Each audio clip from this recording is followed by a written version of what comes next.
नमस्कार, मैं डॉक्टर रमेश चंद।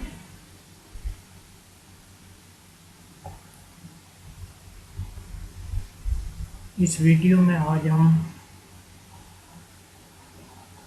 पुनः प्लाज्मा वेव की बात करेंगे। अभी तक जो हमने वेव्स डिस्कस की थी, उनमें हमने मैग्नेटिक फील्ड को एब्सेंट माना था, अर्थात B = 0 हमने मान लिया था।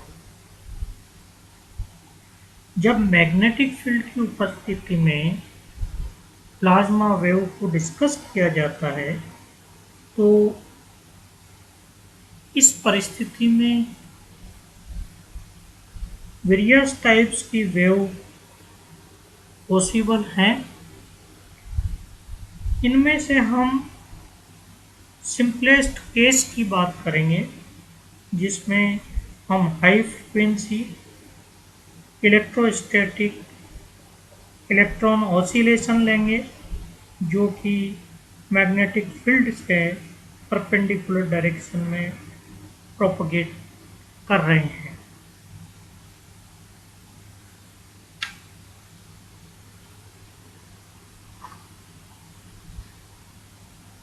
यहाँ हम चूंकि हाई फ्रिक्वेंसी ऑसिलेशन ले रहे हैं और चूंकि आयंस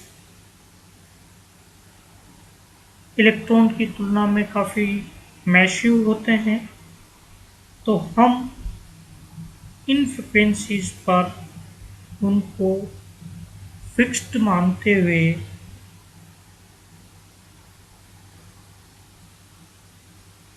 फिक्स्ड मानेंगे, और ये जो फिक्स्ड आयन है, ये एक यूनिफॉर्म बैकग्राउंड पॉजिटिव चार्ज का इस प्लाज्मा में बनाएंगे। हम ये भी मान के चल रहे हैं कि जो थर्मल मोशन है वो नेग्लेक्टेड है, अर्थात हम KTE = 0 ले रहे हैं। इक्विलिब्रियम प्लाज्मा में जो कांस्टेंट और यूनिफॉर्म वैल्यूज है n की, वो n0 B0 ले रहे हैं, और E0 और V0 को हम 0 मान के चल रहे हैं, क्योंकि इक्विलिब्रियम कंडीशन में कोई इलेक्ट्रिक फील्ड या इलेक्ट्रॉन मोशन प्रेजेंट नहीं है। इलेक्ट्रॉन की जो मोशन है वो इस लीनियराइज्ड इक्वेशन ऑफ मोशन से रिप्रेजेंट होती है, अर्थात m del VE1/del T = -E1 plus VE1 cross E0। दूसरी जो इक्वेशन हमारे लिए उपयोगी है वो है continuity equation, that is delta NE1/del T plus N0 del dot VE1 = 0।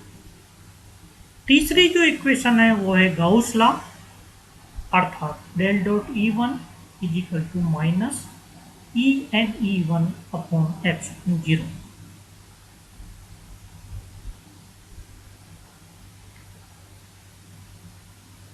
यहाँ हम केवल लॉन्गिट्यूडिनल वेव की बात कर रहे हैं, अतः K पैरेलल टू E1 है, और K और E1 की जो डायरेक्शन है वो x एक्सिस की डायरेक्शन में हम ले रहे हैं। अप्लाइड मैग्नेटिक फील्ड, जो कांस्टेंट मैग्नेटिक फील्ड है B0, वो z एक्सिस की डायरेक्शन में ले रहे हैं। जिसके कारण हमको मिलता है ई वाई ई जेड के वाई के जेड 0 के बराबर, और के जो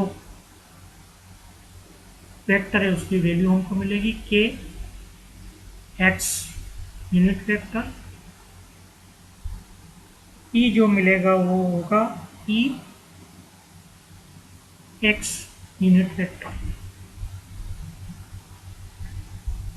इन इक्वेशन में सब्सक्रिप्ट 1 और ई को ड्रॉप करते हुए, क्योंकि ये कॉमन है और हमको मालूम है कि परटर्बेशन कंडीशन में ये वैल्यू हम इस्तेमाल कर रहे हैं, अतः सब्सक्रिप्ट 1 और ई को ड्रॉप करते हुए इक्वेशन 1 का जब सॉल्यूशन प्लेन वेव कंडीशन के अंतर्गत ज्ञात करेंगे तो इसके जो कंपोनेंट हमको मिलते हैं वो इस तरह से हैं: minus iota M omega V X is equal to minus E E minus E V Y B zero. Y component होगा minus iota M omega V Y is equal to E V X B zero. Z component होगा minus iota M omega V Z is equal to 0। जब इस equation में we Y की value यहाँ से रखें जो कि बराबर होगी E V X upon B zero upon minus iota M होगी, तो इसमें भी वी एक्स टर्म प्राप्त हो जाएगी, और कॉमन वी एक्स टर्म को प्राप्त करने के लिए इस टर्म को इधर ट्रांसफ़र करने के बाद जब वी एक्स कॉमन लेते हैं और वी एक्स की वैल्यू ज्ञात करते हैं तो हमको मिलेगी V X is equal to E upon iota M omega plus iota E square B zero square upon M omega.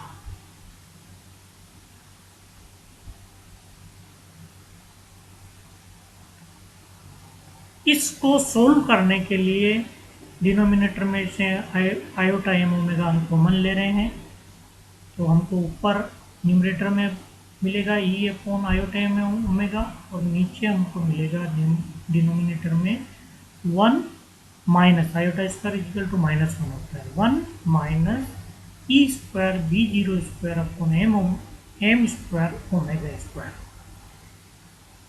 E B zero upon M को ओमेगा सी साइक्लोट्रॉन फ्रीक्वेंसी के रूप में लिया जाता है, अतः जब इसकी वैल्यू रिप्लेस कर देते हैं तो हमको ये इस फॉर्म में प्राप्त होगी। ये हमको वी एक्स की वैल्यू प्राप्त होती है। इस वी एक्स की जो वैल्यू है उससे स्पष्ट है कि जब ओमेगा का मान ओमेगा सी होता है तो वी एक्स का मान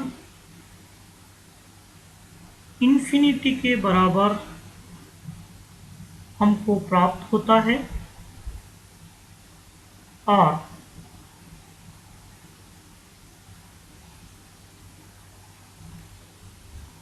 इस परिस्थिति में चूंकि इलेक्ट्रिक फील्ड अपना साइन चेंज करता है वी एक्स के सापेक्ष, इसलिए इलेक्ट्रॉन कंटिन्यूसली एक्सेलरेट होते हैं और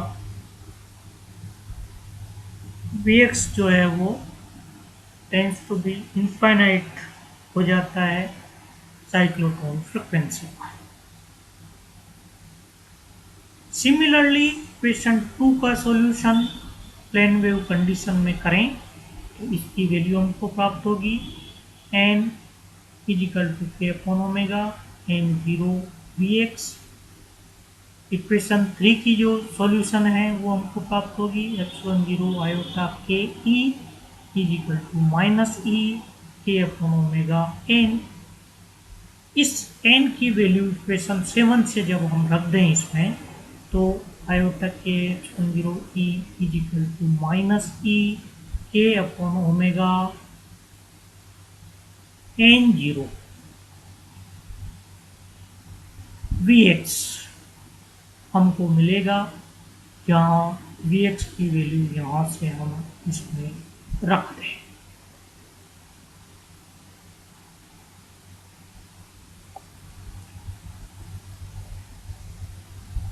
ये k बाई ओमेगा दोनों टर्म में तो स्क्वायर टर्म आएगी, ये इसका ध्यान रखने को रखा है। नाउ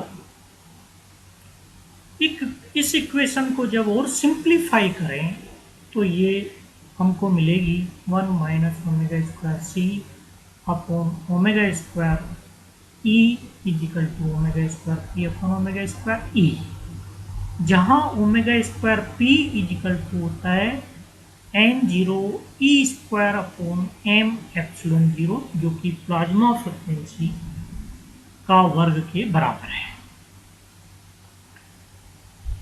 इस इक्वेशन से हमको परपेंडिकुलर डायरेक्शन में, मैग्नेटिक फील्ड की परपेंडिकुलर डायरेक्शन में प्रोपगेट कर रही इलेक्ट्रोस्टैटिक इलेक्ट्रॉन वेव का डिस्पर्शन रिलेशन प्राप्त होगा, जो कि omega square is equal to omega square C plus omega square E के बराबर प्राप्त होता है।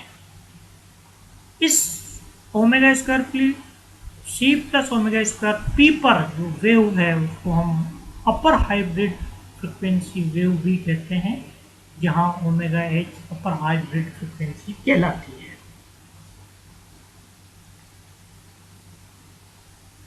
जो electrostatic electron wave magnetic field की परपेंडिकुलर डायरेक्शन में मूव करेगी, वो इस फ्रिक्वेंसी पर ऑसिलेट करेगी, जबकि मैग्नेटिक फील्ड की डायरेक्शन में जो इलेक्ट्रोस्टैटिक वेव प्रोड्यूस होगी वो विजुअल जो प्लाज्मा ऑसिलेशन, जिसकी बात अपने पिछले वीडियो में किए, की तरह की प्राप्त होगी, जिसकी dispersion relation omega equal to omega P के बराबर प्राप्त होता है। इस इक्वेशन से स्पष्ट है कि जो ग्रुप वेलोसिटी है अर्थात डी ओमेगा अपॉन डी के, वो इस स्थिति में भी जीरो प्राप्त होगी, क्योंकि हमने थर्मल मोशन को नेग्लेक्ट कर दिया है।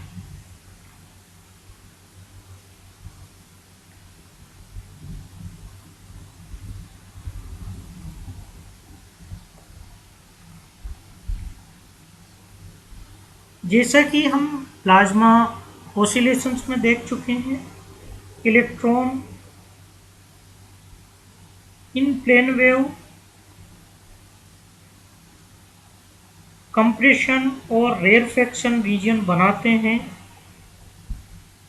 परंतु चूंकि यहाँ अब मैग्नेटिक फील्ड भी प्रेजेंट है और मोशन जो है उसके परपेंडिकुलर डायरेक्शन में है, इसलिए लॉरेंट फोर्स ट्रेजेक्टरीज को एक्लिप्स के रूप में चेंज करता है।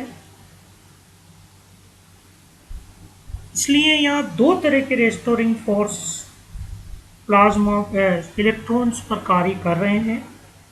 पहला इलेक्ट्रोस्टैटिक फील्ड के कारण रेस्टोरिंग फोर्स, और दूसरा मैग्नेटिक फील्ड की प्रेजेंस के कारण लॉरेंट फोर्स।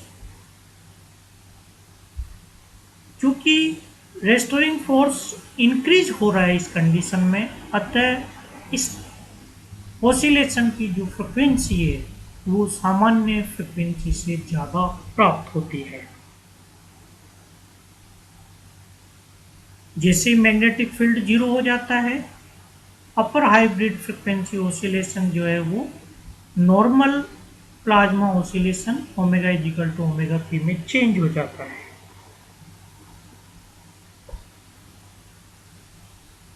नाउ एक ऐसी इलेक्ट्रोस्टैटिक प्लाज्मा वेव कंसिडर करें जिसका प्रोपेगेशन मैग्नेटिक फील्ड के साथ थीटा एंगल पर हो रहा है, तो स्पष्ट है कि दो तरह की पॉसिबल वेव्स हमको प्राप्त हो सकती है, जिसमें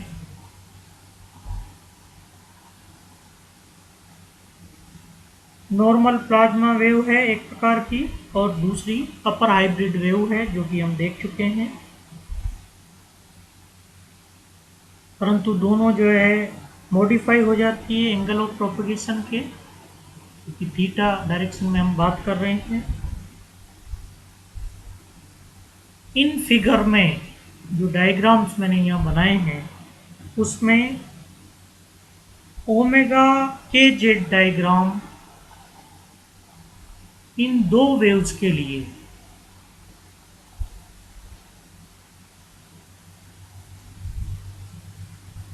जहां के एक्स को फिक्स किया हुआ है कि ऑब्जर्वेशंस के रूप में दर्शाए गए हैं, जहां हम K X upon K Z equal to tan theta के रूप में ले रहे हैं। स्पष्ट है कि जो डिस्पर्जन रिलेशन है वो सिमेट्रिक है, अतः omega C greater than omega P हो या omega P greater than omega C हो, दोनों ही परिस्थिति में वेव सिमेट्रिकल प्राप्त होती है। केवल जो फ्रिक्वेंसी पार्ट है वो ओमेगा सी की जगह ओमेगा पी की जगह ओमेगा सी के रूप में प्राप्त हो रहा है।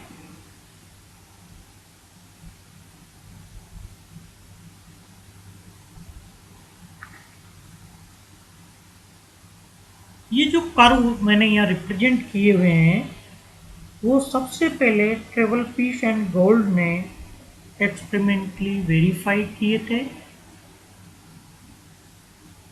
और ये जो कर्व हैं वो उन्होंने इलेक्ट्रोस्टैटिक इलेक्ट्रॉन वेव एक कंडक्टिंग सिलेंड्रिकल कैविटी जो कि यूनिफॉर्म प्लाज्मा से फिल्ड थी और कोएक्सियल मैग्नेटिक फील्ड भी उसमें लगा हुआ था के लिए उन्होंने ऑब्जर्व किए थे। इस प्रकार आज हमने मैग्नेटिक फील्ड की प्रेजेंस में plasma oscillations, electrostatic plasma oscillation किस तरह से मॉडिफाई होते हैं उसको देखा है। आज का ये वीडियो मैं यहीं रोक रहा हूँ। नमस्कार।